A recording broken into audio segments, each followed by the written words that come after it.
Hello everyone, welcome to our YouTube channel idea Jhunjhunu. हमारा जो physics में टॉपिक चल रहा था उसका नाम है कार्य, ऊर्जा और शक्ति। हमने पिछली 3 क्लासेज में से कार्य को कंप्लीट कर लिया है। ऊर्जा में जो यांत्रिक ऊर्जा अपनी चल रही थी उसमें गतिज ऊर्जा को हम कंप्लीट कर चुके हैं, बस उसके न्यूमेरिकल बचे हैं। ठीक है, इसके बाद ऊर्जा में ही एक टॉपिक आता है जो इम्पोर्टेंट टॉपिक है कि कार्य ऊर्जा प्रमेय क्या होती है, वर्क एनर्जी थ्योरम क्या होती है।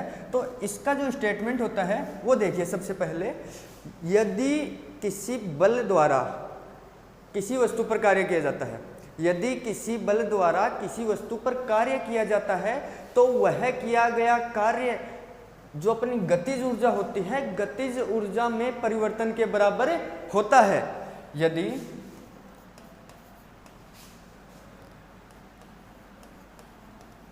किसी बल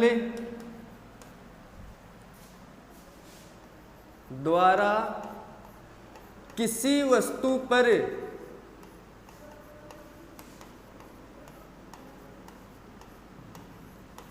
कार्य किया जाता है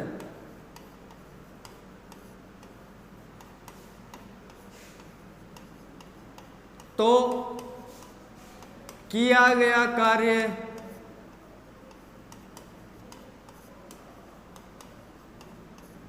वस्तु की गतिज ऊर्जाओं में अंतर के बराबर होता है। वस्तु की गतिज ऊर्जाओं में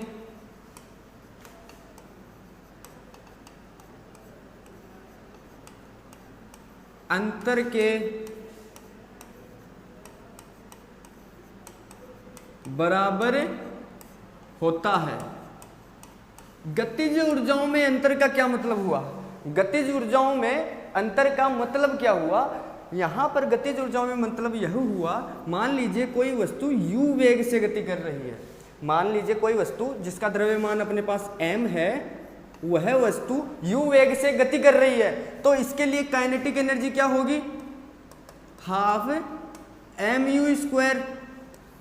और अगर यही वस्तु किसी और समय पर किसी और स्थिति पर v वेग से गति कर रही है, यही m द्रव्यमान की वस्तु v वेग से गति कर रही है, तब इसकी काइनेटिक एनर्जी क्या होगी? हाफ mv² होगी। ठीक है, हमने इसको मान लिया प्रारंभिक द्रव्यमान और इसको प्रारंभिक वेग, और इसको मान लिया जो अंतिम वेग है ये मान लिया। तो यहाँ पर जो अपना इस पूरी प्रोसेस में इस बल द्वारा किए गए कार्य, जो कार्य किया जाएगा उसको क्या बोलेंगे? वर्क बोलेंगे। यह क्या होगा? इन काइनेटिक एनर्जीज में अंतर के बराबर होगा। मतलब इसको काइनेटिक एनर्जी सेकंड बोल दीजिए, इसको काइनेटिक एनर्जी फर्स्ट बोल दीजिए। तो kinetic energy second minus kinetic energy first, और इसको और सिंप्लीफाई कर दीजिए आप।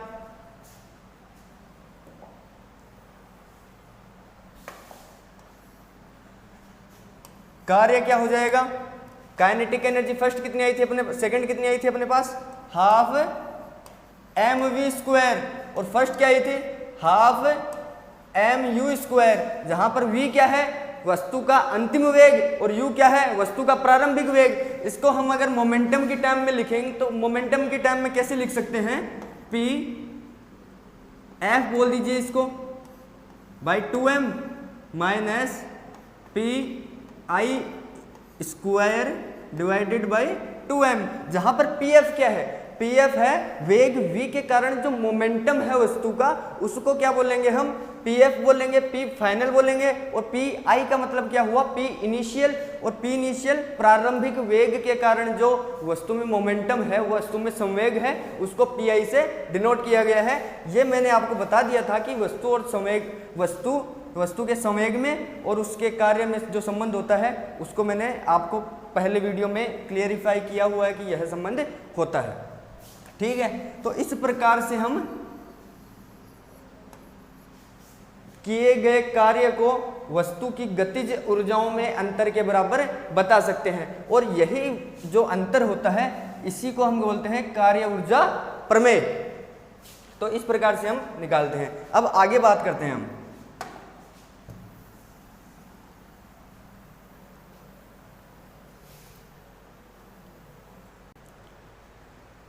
अब हम बात करेंगे कार्य ऊर्जा प्रमेय से रिलेटेड कुछ टर्म्स की, जहां पर अपन कंडीशंस की बात करेंगे।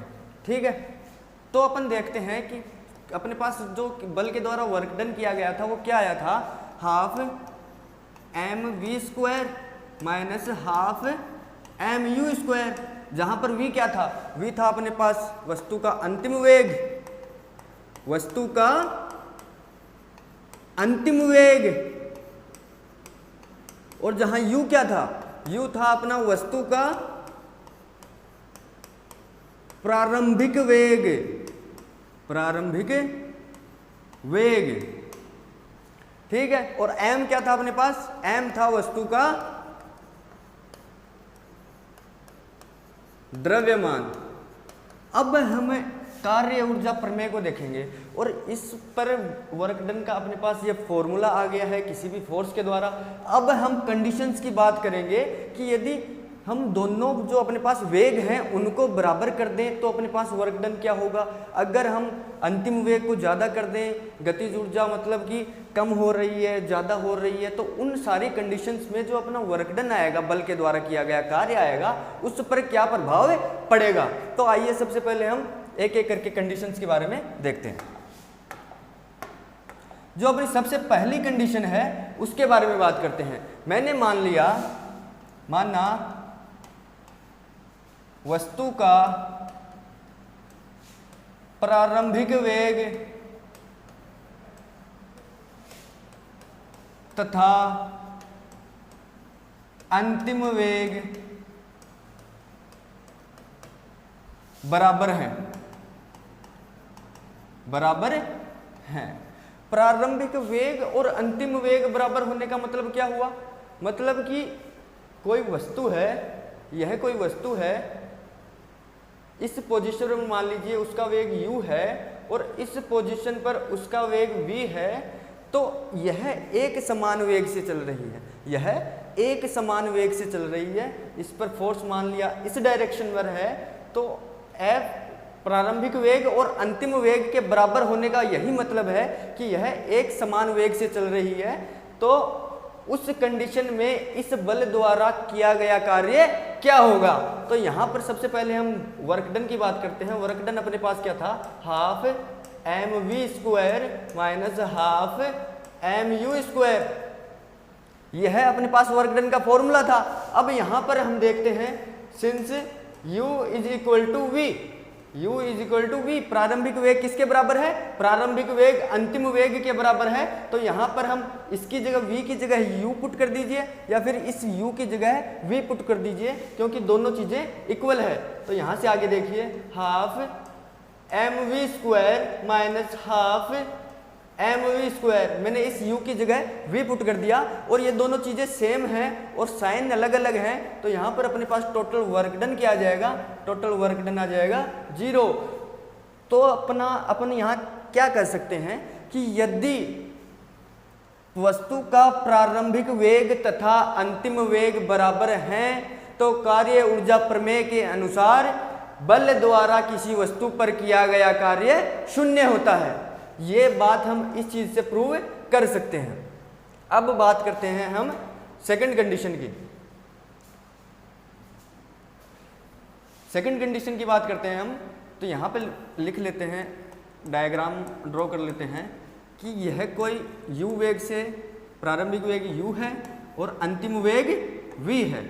यहाँ पर इस तरफ इस पे फोर्स अप्लाई हो रहा है। तो सेकंड कंडीशन क्या हो गई, सेकंड कंडीशन में मान रहा हूं अगर उसकी गतिज ऊर्जा में कमी हो रही है, वस्तु की गतिज ऊर्जा में कमी हो रही है, यदि वस्तु की गतिज ऊर्जा में कमी हो रही है,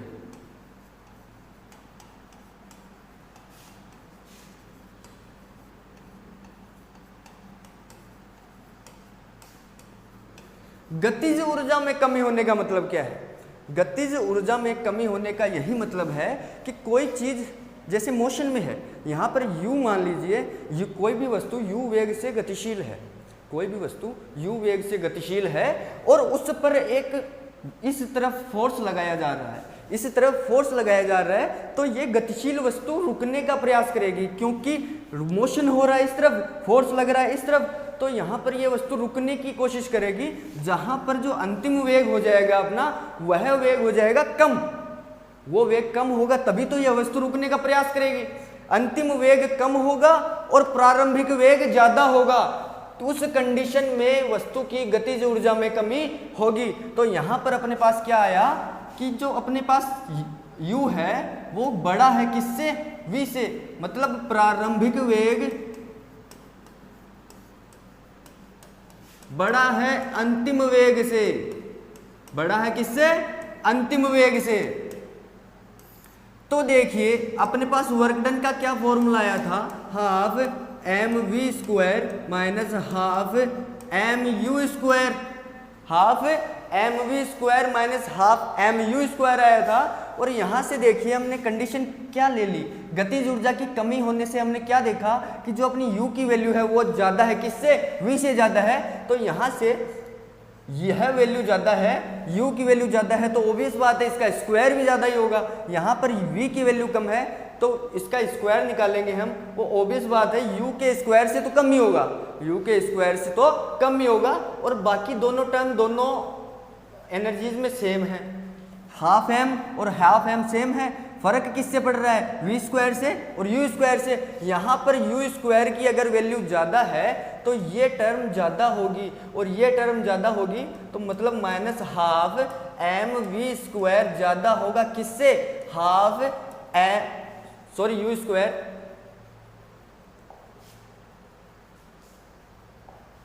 हाफ mu² ज़्यादा होगा किससे, माइनस है ये, और किससे ज़्यादा होगा ये, हाफ mv² से ज़्यादा होगा।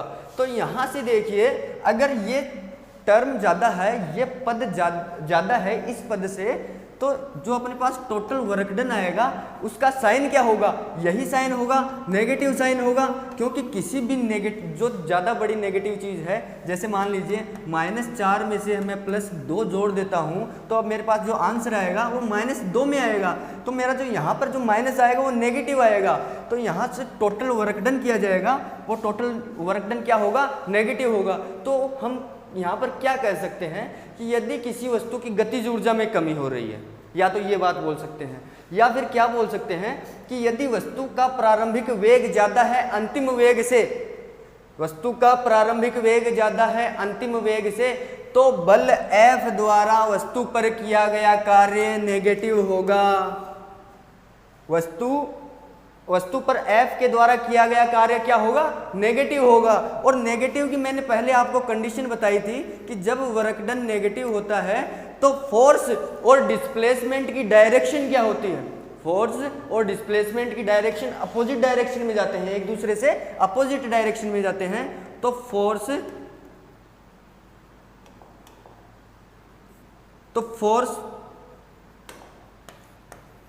जो अपना बल है, फोर्स और डिस्प्लेसमेंट है अपना, वो एक दूसरे से अपोजिट डायरेक्शन में होंगे, अपोजिट डायरेक्शन में होंगे। या फिर आप ये भी बोल सकते हैं थीटा की जो वैल्यू होगी वो 90 डिग्री से तो बड़ी होगी और 180 डिग्री के बराबर होगी या फिर कम होगी, वर्क डन का जब हम बात करेंगे। और थीटा क्या होता है अपने पास, बल और विस्थापन के जो मध्य कोण बनता है उसको हम थीटा मान रहे हैं यहाँ पर, ठीक है। तो ये थी अपनी सेकंड कंडीशन। अब बात करते हैं हम थर्ड कंडीशन की। यहाँ पर बात की गतिज ऊर्जा में कमी की। थर्ड कंडीशन के बारे में बात करेंगे तो हम बात करेंगे कि जब गतिज ऊर्जा में वृद्धि हो रही हो,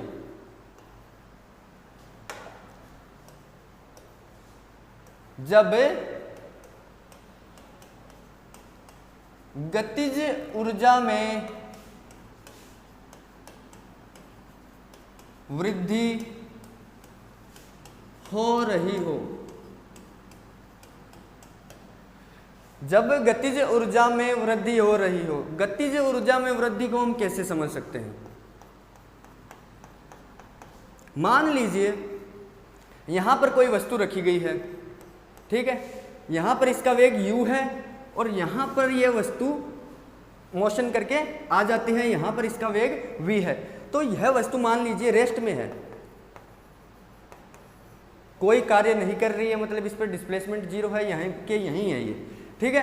तो यहाँ पर इसका u की वैल्यू क्या हो गई, जीरो हो गई। तो यहाँ पर u की वैल्यू जीरो होते ही यहाँ पर जो इसका जो काइनेटिक एनर्जी है, यहाँ पर जो इसकी गतिज ऊर्जा है वो तो हो गई जीरो, वो तो क्या हो गई, जीरो हो गई। अब इसको धीरे धीरे गतिज ऊर्जा का मान बढ़ाने के लिए हमें वेग का मान बढ़ाना होगा, क्योंकि अपने पास वेग का मान जीरो आ रहा है, यहाँ पर u इक्वल टू जीरो आ रहा है। अगर हमें गतिज ऊर्जा में वृद्धि करनी है, गतिज ऊर्जा में वृद्धि किस प्रकार से हो सकती है, या तो हम इस पार्टिकल को ही बदल दें, बड़े मास वाला पार्टिकल ले आए और उसका कोई वेग हो, या फिर अगर यही पार्टिकल है तो इस पार्टिकल का हमें क्या करना होगा, जो वेग है वो बढ़ाना होगा। तो वेग बढ़ाने के लिए जो v की वैल्यू आएगी वो ऑब्वियस बात है u से बड़ी आएगी, u से बड़ी आएगी।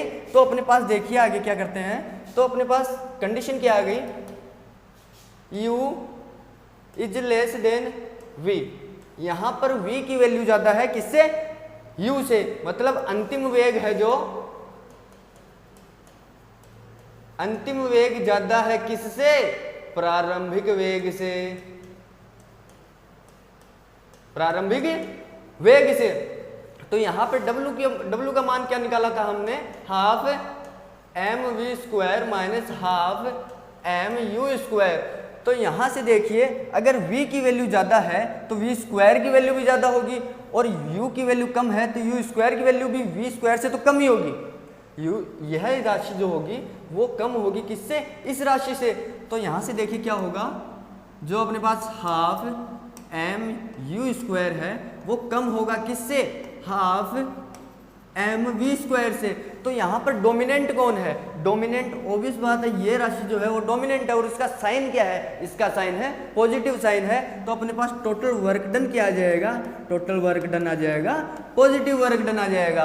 तो यहाँ से हम क्या कह सकते हैं इस कंडीशन के हिसाब से, कि जब गतिज ऊर्जा में कमी हो रही हो तब, या फिर जब अंतिम वेग ज्यादा हो प्रारंभिक वेग से, तो जो वस्तु पर बल F के द्वारा जो कार्य किया जाता है वह कार्य ऊर्जा प्रमेय के अनुसार पॉजिटिव होता है।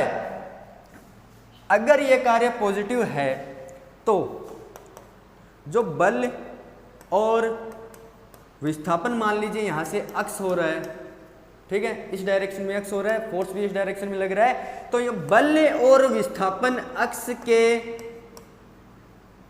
अक्स की दिशा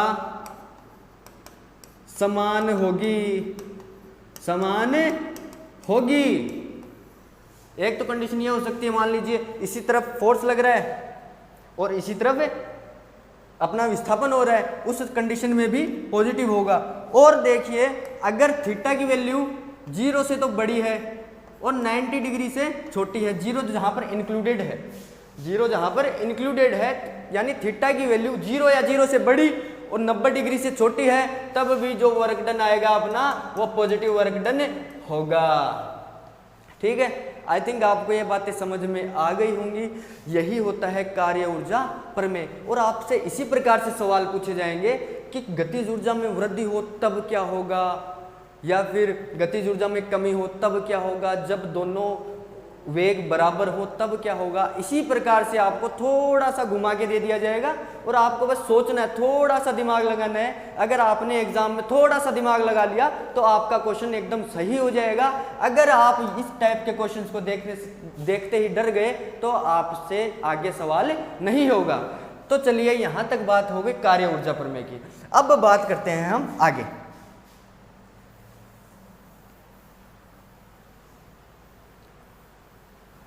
अपन ने ऊर्जा में क्या क्या पढ़ लिया, अपन ने ऊर्जा में पढ़ लिया गतिज ऊर्जा, गतिज ऊर्जा, और आज हमने पढ़ा कार्य ऊर्जा प्रमेय,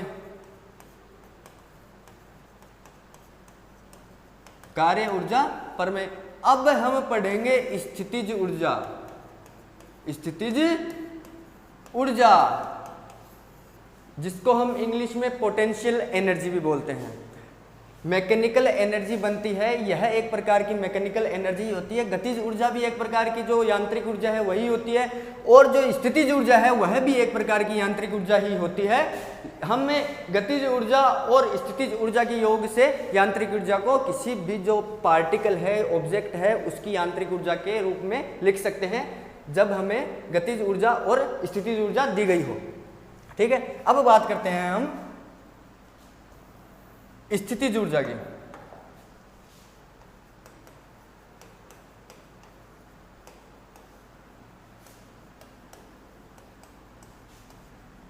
इंग्लिश में बोलते हैं पोटेंशियल एनर्जी।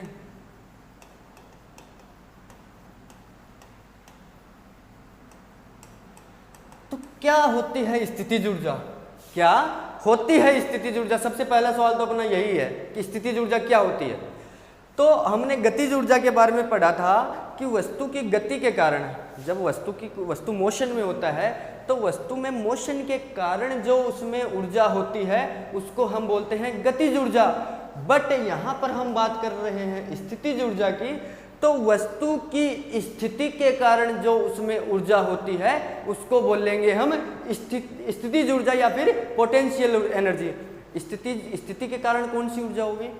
मान लीजिए आपके पास ये टेबल है, आपके पास ये टेबल है और यहां पर एक बुक रखी गई है, यहां पर ये बुक है। क्या ये बुक इधर खिसकती है अपने आप, उधर खिसकती है? एक जगह रहती है ना, एक जगह रहती है। तो इसमें जो कार्य करने के लिए ऊर्जा संचित है वो स्थिति के कारण संचित है। जो इसकी स्थिति है, पोजीशन है, एक जगह ही इसकी पोजीशन है, तो उसमें जो संपूर्ण ऊर्जा है वो ऊर्जा स्थिति के कारण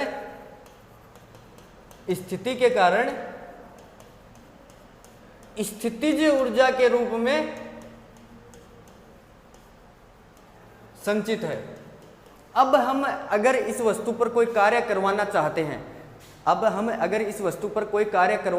हैं, तो इस वस्तु पर एक बल लगाना होगा, और बल लगाते ही यह स्थितिज ऊर्जा, अगर हम इसको मोशन करवा रहे हैं तो यह स्थितिज ऊर्जा धीरे धीरे गतिज ऊर्जा में बदलना शुरू हो जाएगी। और मैंने आपको क्या बताया था, ऊर्जा एक रूप से दूसरे रूप में जब स्थानांतरित होती है, रूपांतरित होती है, तभी किसी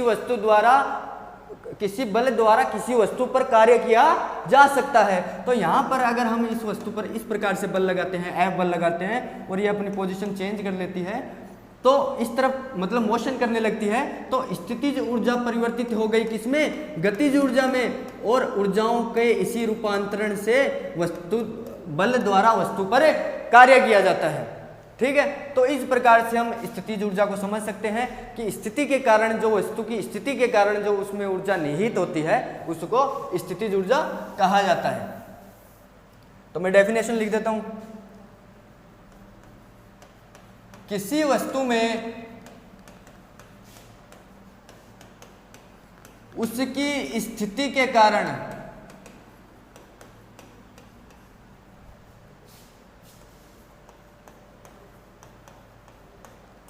जो ऊर्जा निहित है उसे स्थितिज ऊर्जा कहा जाता है।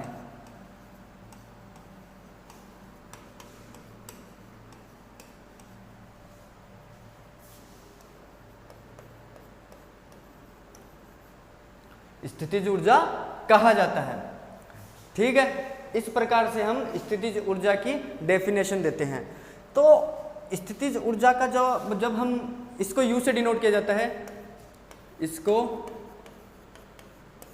U से प्रदर्शित किया जाता है।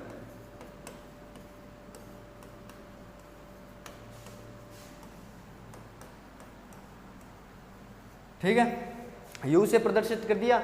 और ऊर्जा का मात्रा का आपको पता ही है क्या होता है, जूल होता है, और बाकी सारी चीजें वही होती है, विमा भी वही होती है, सेम एज काइनेटिक एनर्जी और एनर्जी। ठीक है, इस प्रकार से हम जो अपनी स्थितिज ऊर्जा है उसकी डेफिनेशन देते हैं, इसको U से डिनोट किया जाता है। अब हम बात करते हैं स्थितिज ऊर्जा के जो अपन फॉर्मूला पढ़ते हैं, स्थितिज ऊर्जा क्या फॉर्मूला पढ़ते हैं तो उसको कैसे डिराइव किया जाता है। तो यहाँ से देखिए अपने पास मान लीजिए एक h हाइट पर सरफेस है, ये पृथ्वी की सरफेस है, पृथ्वी की सरफेस से h हाइट पर एक कोई वस्तु रखी गई है और उस वस्तु पर फोर्स कौन सा लग रहा है, ग्रेविटेशनल फोर्स लग रहा है। तो इसकी स्थिति के कारण जो अपने पास ऊर्जा होगी उसको हम U से डिनोट करेंगे और वो क्या होगी, ऊर्जा एक कार्य होता है। तो कार्य क्या होता है, F होता है, बल गुणा विस्थापन होता है। यहाँ बल कौन सा है, mg, और विस्थापन क्या है, h। विस्थापन क्या है, h। तो वस्तु की जो स्थितिज ऊर्जा होती है वो mgh होती है। ठीक है, इस प्रकार से स्थितिज ऊर्जा को लिखा जाता है। अब हम बात करते हैं, जैसे यहाँ पे इन चीज़ों को वेरी करवाते हैं, तो एग्जाम्पल के थ्रू हम समझते हैं। आपने देखा होगा कि मान लीजिए यहाँ पर किसी का घर है, और यहाँ पर पहाड़ के नीचे है ये घर, ये इस तरह से कोई पहाड़ हो गया। तो पहाड़ पर यहाँ एक पत्थर रखा है, ठीक है, और उसी द्रव्यमान का m द्रव्यमान का पत्थर यहाँ रखा है और उसी द्रव्यमान का पत्थर यहाँ रखा है।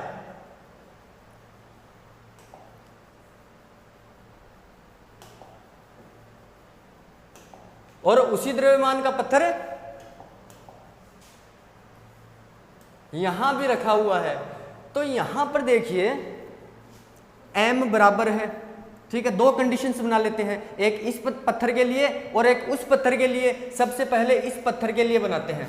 इस पत्थर के लिए U1 मान लीजिए, इसमें जो स्थितिज ऊर्जा होगी वो U1 होगी, ठीक है। U1 के लिए क्या होगा, mg,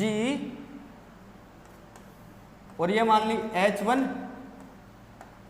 और ये मान ली H2, और U2 के लिए सेम एज क्या होगा, mgH2, क्योंकि G की वैल्यू तो सेम रहेगी, और M की वैल्यू हमने सेम मान ली है, और H1 और H2 पर इसकी स्थितिज ऊर्जा निर्भर करेगी। तो यहाँ पर देखिए दोनों कंडीशंस में से किसकी स्थितिज ऊर्जा ज्यादा होगी, तो आप बोलेंगे सर H2 की स्थितिज ऊर्जा ज्यादा होगी। क्यों, क्योंकि इसकी हाइट ज्यादा है, और यहाँ पर स्थितिज ऊर्जा डायरेक्टली प्रोपोर्शनल टू हाइट बोल सकते हैं या फिर विस्थापन बोल सकते हैं। तो यहाँ पर जो H2 है वो ज्यादा है किससे, H1 से। तो यहाँ पर जो ज्यादा दूरी पर पत्थर मौजूद है, इस पोजीशन पर जो पत्थर मौजूद है उसकी स्थितिज ऊर्जा ज्यादा होगी, किससे, इस पत्थर की स्थितिज ऊर्जा से। तो यहाँ पर स्थितिज ऊर्जा ज्यादा होने का मतलब क्या हुआ, किसी चीज में अगर स्थितिज ऊर्जा ज्यादा होगी तो उसके कार्य करने की क्षमता भी ज्यादा होगी, क्योंकि वो जितनी अपने पास जितनी स्थितिज ऊर्जा है उसको गतिज ऊर्जा में कन्वर्ट कर सकता है और टोटल मैकेनिकल एनर्जी है उसको क्रिएट कर सकता है। तो यहाँ पर जितनी इसकी स्थितिज ऊर्जा है उतनी ही ज्यादा गतिज ऊर्जा हो सकती है। और वो यह जो पत्थर है, यह पत्थर इस घर के लिए ज्यादा डोमिनेंट साबित हो सकता है, ज्यादा नुकसान कर सकता है बजाय इसके, क्योंकि इसकी हाइट कम है, पोटेंशियल एनर्जी कम है। पोटेंशियल एनर्जी कम होगी तो इसके द्वारा जो गतिज ऊर्जा होगी वह भी कम बनेगी, और यह पत्थर इस घर के लिए इससे तो कम ही डोमिनेंट होगा। इस प्रकार से हम जो अपने पास स्थितिज ऊर्जा होती है, स्थितिज ऊर्जा का कॉन्सेप्ट समझते हैं।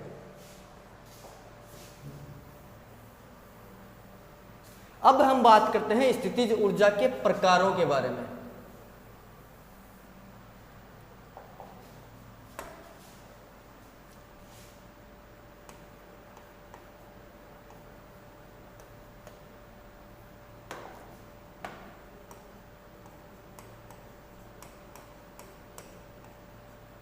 स्थितिज ऊर्जा के प्रकार, मुख्य रूप से इसके तीन प्रकार होते हैं। कौन कौन से, पहला जो टाइप है इसका वो है गुरुत्वीय स्थितिज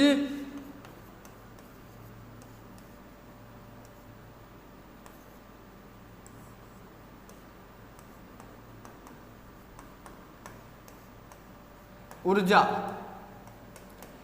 जो दूसरा इसका टाइप है वो है प्रत्यास्थ स्थितिज ऊर्जा। प्रत्यास्थ स्थितिज ऊर्जा। जो इसका तीसरा टाइप है अपने सिलेबस में वो क्या है? विद्युत स्थितिज ऊर्जा।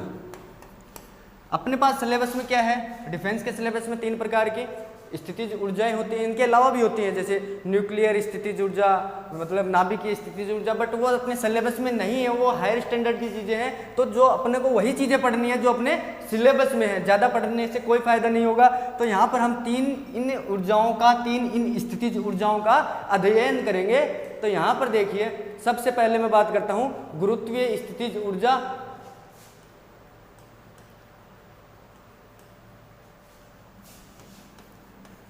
गुरुत्वीय स्थितिज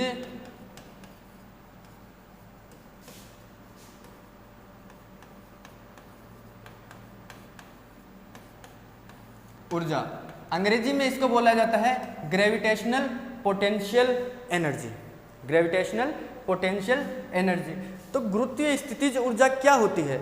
अपन देखते हैं कि ब्रह्मांड में बहुत से पिंड मौजूद हैं। ब्रह्मांड में बहुत से पिंड मौजूद हैं। तो मान लिया जैसे एक ये पिंड है, एक ये पिंड है। ये अपने ग्रेविटेशन जो टॉपिक होता है उसमें बहुत अच्छे से समझाई गई चीज़ें हैं। तो यहाँ पर मान लीजिए इसका मास m1 है, इसका मास m2 है और इन दोनों के बीच की दूरी r है। इसका मास m1 है, इसका मास m2 है और दोनों के बीच की जो दूरी है वो r है। तो यहाँ पर एक फोर्स काम करता है, अट्रैक्शन का फोर्स होता है, गुरुत्वाकर्षण बल। जो अपन गुरुत्वाकर्षण में अगर आपने पढ़ लिया है तो बहुत अच्छी बात है, अगर नहीं पढ़ा है तो हम डिटेल में इसके बारे में पूरी चर्चा करेंगे। तो यहाँ से जो इसकी ऊर्जा होती है, गुरुत्वीय स्थितिज ऊर्जा होती है, उसकी वैल्यू होती है Gm1 m2 by r। Gm1 m2 by r। ठीक है। यहाँ पर जो इसकी गुरुत्वीय स्थितिज ऊर्जा होती है वो नेगेटिव में होती है। ठीक है। इस प्रकार से हम इसकी ऊर्जा को डिफाइन करते हैं। इसके बारे में मैं ज़्यादा अभी इसीलिए नहीं बता रहा आपको क्योंकि अभी अगर आपने नहीं पढ़ा है तो आप कंफ्यूज हो जाएंगे। अभी आप कंफ्यूज हो जाएंगे। तो अपने पास इसका एक पूरा टॉपिक है, ग्रेविटेशन है, उसका एक टॉपिक है, इसके बारे में हम वहाँ आसानी से समझ सकते हैं। पहले इस चीज़ को समझने से पहले भी बहुत सारी चीज़ें होती है, जैसे ग्रेविटेशन फोर्स होता है, पोटेंशियल होता है। उसके बाद आएगी अपने पास वर्क आ जाए, ये वर्क के बराबर होता है, वर्क आ जाएगा, वर्क के बराबर ही एनर्जी होती है। तो वहाँ पर हम ये सारी चीज़ें बहुत अच्छे से देखेंगे। तो यहाँ पर आपको ध्यान रखने वाली चीज़ यही है कि गुरुत्वीय जो स्थितिज ऊर्जा होती है वो 2 ब्रह्मांड में किसी भी 2 पिंडों के बीच में कार्य करती है। और ये किसके कारण है? इसकी स्थिति के कारण है, इनकी स्थिति के कारण है। क्योंकि 2 पिंड हैं वो एक दूसरे से सापेक्ष स्थिति पर खड़े हैं। एक पिंड यहाँ खड़ा है, दूसरा पिंड यहाँ खड़ा है। इनके दोनों के बीच की दूरी अगर r है तो इनकी स्थिति भी नहीं बदल रही है। तो इनकी स्थिति के कारण जो ऊर्जा होती है उसी को गुरुत्वीय स्थितिज ऊर्जा कहते हैं। और उसका जो मान होता है वो -Gm1 m2 बाई r होता है। ठीक है। यह तो होती है गुरुत्वीय स्थितिज ऊर्जा।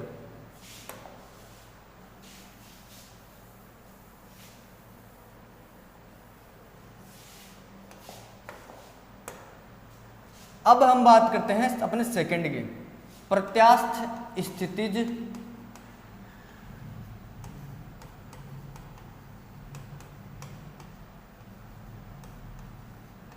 ऊर्जा। इंग्लिश में इसको बोला जाता है इलास्टिक पोटेंशियल एनर्जी।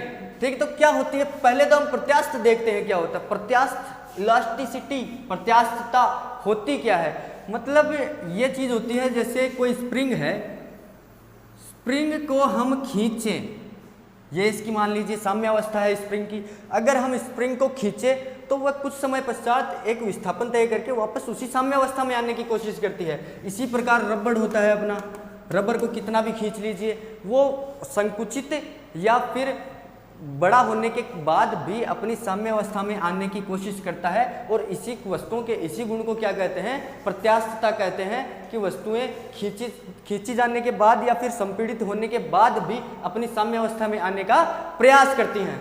ठीक है, एग्जाम्पल आपने देख लिया। अब बात करते हैं हम प्रत्यास्थ स्थितिज ऊर्जा की। एग्जाम्पल से देखते हैं, ये अपने पास एक कोई सरफेस है, इस पर कोई स्प्रिंग लगी हुई है, इस पर कोई एक स्प्रिंग लगी हुई है, और यहाँ इसकी यह क्या है, इसकी साम्य अवस्था में है, साम्य अवस्था में है। ये होगी अपने पास कंडीशन फर्स्ट। कंडीशन सेकंड क्या मानते हैं हम, कंडीशन सेकंड मानते हैं कि इस जो स्प्रिंग है, यह जो स्प्रिंग है, उस स्प्रिंग पर हमने इस दिशा में एक बल लगाया, और इस बल को हमने, इस स्प्रिंग को हमने खींच लिया। जैसे मान लीजिए यहाँ से मैंने स्प्रिंग को पकड़ा और इस तरफ खींच लिया, तो इसकी जो पोजीशन है, इसकी जो पोजीशन है, ये पोजीशन चेंज होगी ना। जो पहले यहाँ आ रही थी ये स्प्रिंग, इसका एंडिंग पॉइंट ये था, तो अब इसका एंडिंग पॉइंट ये होगा, मतलब ये कुछ ना कुछ संकुचित होगी। इस तरफ बल लगा दूंगा तो ये संकुचित होगी, और इस तरफ बढ़ा दूंगा इसको, इस तरफ बल लगा दूंगा तो ये खींची जाएगी। तो यहाँ पर क्या होगा, जब मैंने उस तरफ बल लगा दिया तो ये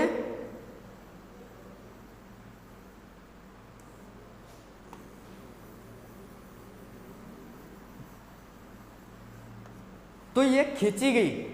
इसकी जो दूरी है, इसकी दूरी में जो विस्थापन हुआ, यहाँ पर मान लीजिए अक्ष विस्थापन हुआ है, यहाँ से यहाँ तक इसमें अक्ष विस्थापन हुआ है। अब एक चीज बहुत ध्यान से देखिए कि अगर हम किसी भी स्प्रिंग या रबड़ पर अगर आपने कभी बल लगाया हो, तो हम जितना उसको दबाते हैं वो उतना अंदर तक जाता है, या फिर जितना हम खींचते हैं तो उतना बाहर आ जाता है। मतलब क्या हुआ, जितना हम रबर पर बल खींचने में लगा रहे हैं, तो जितना हम बल लगाएंगे उसमें जो उसका खींचा जाएगा, उसका जो खिंचाव होगा वो उतना ही ज़्यादा होगा। मतलब जो अक्ष की वैल्यू है वो उतनी ही ज़्यादा होगी जितना ज़्यादा हम बल लगा रहे हैं। तो यहाँ से देखिए जो बल है वो डायरेक्टली प्रोपोर्शनल किसके हैं, अक्ष के है। डायरेक्टली प्रोपोर्शनल किसके है, अक्ष के है। अगर बल ज़्यादा है तो जो यह दूरी तय कर रहा है, साम्य अवस्था से ज़्यादा दूरी तय कर रहा है, वह भी ज़्यादा होगी। ठीक है, अगर अब हम प्रोपोर्शनल का साइन हटाने के लिए यहाँ पर एक कांस्टेंट यूज में लेते हैं, F इज इक्वल टू के एक्स, जहाँ पर ये के है वो क्या है, स्प्रिंग नियतांक, स्प्रिंग नियतांक। अगर आपको डायरेक्टली पूछ लिया जाए, अगर यहाँ से क्वेश्चन बना लेता है एग्जामिनर, तो अगर f की वैल्यू आपको दे दे, x की वैल्यू आपको k की वैल्यू आपको दी जाएगी, तो x की वैल्यू पूछ ले, तो डायरेक्टली आप यहाँ से सिंपल सा सवाल होगा। अगर आपने थोड़ा सा ध्यान से पढ़ा है तो आपके लिए सवाल बहुत ही ईजी हो जाएगा। ठीक है, अब बात करते हैं हम इसकी, ये कौन सा रूल होता है, यह कौन सा लॉ होता है, ये हुक का नियम होता है, हुक का नियम होता है। जो F इज इक्वल टू के एक्स होता है, F इज इक्वल टू के एक्स होता है, इसको हुक का नियम कहा जाता है, हुक्स लॉ कहा जाता है। अब बात करते हैं हम प्रत्यास्थ स्थितिज ऊर्जा की। ये अब तक बात की हमने, जहां पर प्रत्यास्थ स्थितिज ऊर्जा में जो बल कार्य करेगा उसकी वैल्यू क्या होगी, उसकी वैल्यू होगी अक्ष, 5kx होगी, कि जहां पर k क्या होगा, स्प्रिंग नियतांक होगा।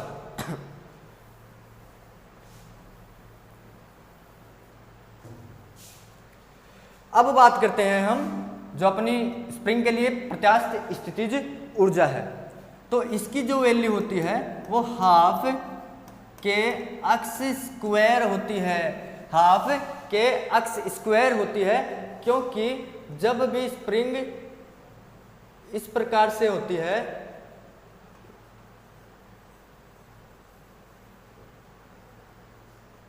अब यहां पर जैसे इस पर बल कोई कार्य नहीं कर रहा है, ठीक है, तो यहां पर अगर हम बल कार्य करवा दें, बल कार्य करवा दें, इस तरफ F बल कार्य करवा दें, तो यह कुछ विस्थापन तय कर लेगी, और विस्थापन तय करने के कारण जो इसकी स्थितिज ऊर्जा होगी, क्योंकि इसने स्थिति बदली है, इस स्थिति से इस स्थिति पर आई है, इस स्थिति के कारण जो इसमें ऊर्जा निहित होगी उसको हाफ के एक्स स्क्वायर से लिखा जाता है, जहां के क्या होता है, स्प्रिंग नियतांक या स्प्रिंग कांस्टेंट,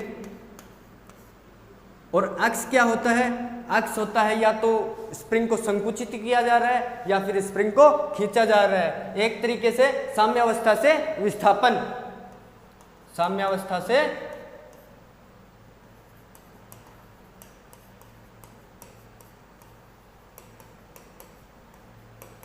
आरोपित बल द्वारा, आरोपित बल लगने के पश्चात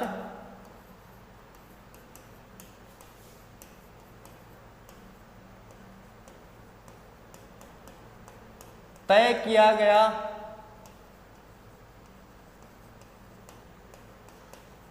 विस्थापन। ठीक है, कि स्प्रिंग कांस्टेंट होता है और अक्स साम्यावस्था, जो अपनी साम्यावस्था होती है जब कोई बल कार्य नहीं कर रहा है, उसके बाद जब हम उस पर एक बल आरोपित करते हैं तो बल आरोपित करने के बाद स्प्रिंग में कितना विस्थापन हुआ है उसकी वैल्यू क्या होती है, अक्स होती है। तो इस प्रकार से हम प्रत्यास्थ स्थितिज ऊर्जा को देखते हैं। यहाँ से अगर कोई क्वेश्चन पूछा जाए तो वही बात है, अगर आपको इस प्रत्यास्थ स्थितिज ऊर्जा पूछी जाएगी तो अक्स की वैल्यू दे दी जाएगी और के की वैल्यू दे दी जाएगी, तो प्रत्यास्थ स्थितिज ऊर्जा पूछ ली जाएगी। यहाँ से सिंपल क्वेश्चंस बनते हैं, बस आपको थोड़ा सा ध्यान में रखना होता है कि इनके फाइनल फॉर्मूले क्या होते हैं, फाइनल फॉर्मूले क्या होते हैं। आपको डेरिवेशन कोई नहीं करवाएगा, आपको डेरिवेशन कोई नहीं करवाएगा, बस आपको क्वेश्चन अगर पूछेगा प्रत्यास्थ स्थितिज ऊर्जा में, अगर क्वेश्चन पूछेगा या तो मैंने आपको इसके बारे में थ्योरी बताई है उसमें से पूछेगा या फिर इस फॉर्मूले के बेसिस पे पूछेगा, इसके अलावा कहीं से नहीं पूछेगा। ये नहीं पूछेगा कि ये ना डेरिवेशन पूरा करके कंप्लीट करके दिखाओ। ठीक है, तो इस प्रकार से हम प्रत्यास्थ स्थितिज ऊर्जा को देखते हैं। अब बात करते हैं हम विद्युत स्थितिज ऊर्जा।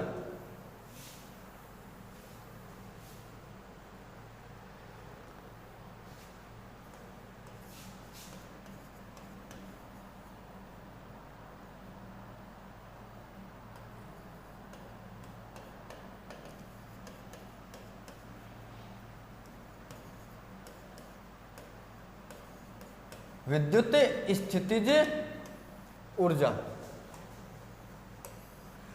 क्या होती है? विद्युत में क्या होता है? विद्युत में इलेक्ट्रॉन्स होते हैं, इलेक्ट्रॉन्स होते हैं, इलेक्ट्रॉन्स होते हैं। और इलेक्ट्रॉन्स क्या होते हैं? आवेश होते हैं, आवेश होते हैं। और आपका जो 12th क्लास का जो पहला चैप्टर है उसमें आवेश के बारे में बहुत ही डिटेल से बताया गया है, बहुत ही डिटेल से बताया गया है। तो विद्युत स्थितिज ऊर्जा क्या होती है कि मान लीजिए, माना दो आवेश Q1 तथा Q2, Q1 तथा Q2 एक निश्चित दूरी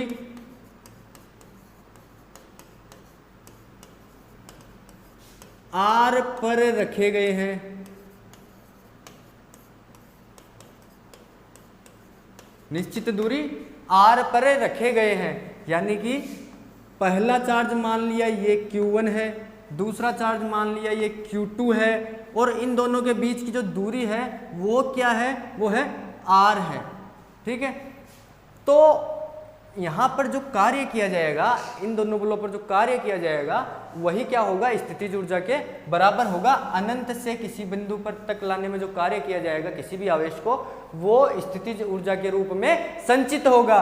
तो यहाँ पर हम देखते हैं, सिंपल सी बात है, W इक्वल टू क्या होता है? ज़्यादा कॉम्प्लिकेटेड ना करते हुए मैं इसको सिंपल वे में लिख रहा हूँ कि W इक्वल टू क्या होता है?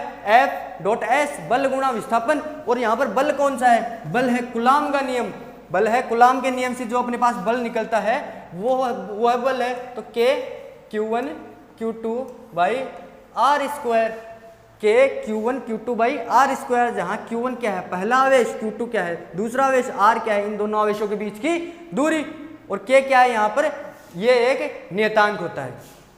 ठीक है, तो इस प्रकार से देखिए, FC की जगह मैं ये वैल्यू रख देता हूँ, K Q1 Q2 by R square, और विस्थापन की जगह इनके बीच की दूरी का इस्तेमाल किया जाता है। विस्थापन की जगह इन दोनों जो चार्जेज हैं उनके बीच की दूरी का यूज किया जाता है। तो मैं यहाँ पर r यूज कर लेता हूँ, तो एक r से एक r ये कैंसिल हो जाएगा, तो अपने पास W फाइनल क्या बचेगा, जिसको U बोला जाएगा कि Q1 Q2 बाई R, और यही इस पूरे निकाय की स्थितिज ऊर्जा होती है, इस पूरे निकाय की स्थितिज ऊर्जा होती है, जिसको हम विद्युत स्थितिज ऊर्जा कहते हैं। ठीक है, इस प्रकार से हमने देख लिया कि गुरुत्वीय स्थितिज ऊर्जा क्या होती है, प्रत्यास्थ स्थितिज ऊर्जा क्या होती है, और विद्युत स्थितिज ऊर्जा क्या होती है। टाइम